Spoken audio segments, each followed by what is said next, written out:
Приехал здесь на этот большой праздник на якутский народ в сопровождении Виктора из большого спорта. И я очень много раз боролся с Витя, вместе тренировались. Забрали руку очень сильно и сразу Витю мелись уважаю. оттуда. Мы раньше были соперники, сейчас мои хорошие друзья. И я хочу Витя пожелать, что как бы он успешный в спорте, так и в дальнейшей работе, что он добился до тех результатов, которые он в спорте добился. И я в этом не сомневаюсь, поэтому он всегда хороший человек, всегда хочет помогать людей. И особенно он очень сильно любит свой народ. И я даже в Болгарии смотрю, что он делает, даже для маленьких здесь в Якутии делает площадки для игровой. Это меня радует, что у меня такой друг, который настоящий человек, который смотрит за свой народ. Виктор уходит с большого спорта.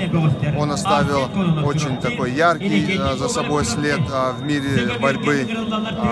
Такой очень техничный, быстрый, опытный.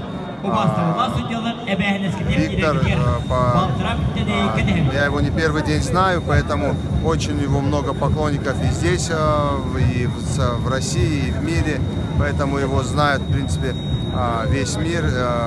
Он отличался своим таким очень быстрым борьбой, техничной. И поэтому, конечно, сегодня то, что такой человек уходит со спорта, конечно же, его будет не хватать.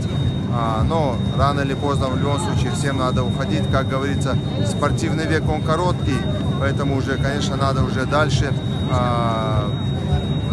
заниматься общественной деятельностью, передавать свой опыт более молодым. Во-первых, он был величайшим борцом. Я думаю, что он многих порадовал, не только семью, не только свою республику, но и Россию, и весь мир. У него была одна из самых красивых стилей борьбы. И я думаю, что многие ребятишки подражают ему. И что я могу пожелать моему брату? Новой ступеньки своей жизни. Я думаю, что у него, я не сомневаюсь, что будут и в дальнейшем победы и успехи. Желаю всего самого в своем деле, дальнейших высоких побед. Витя, мы тебя любим, уважаем, ты наш брат.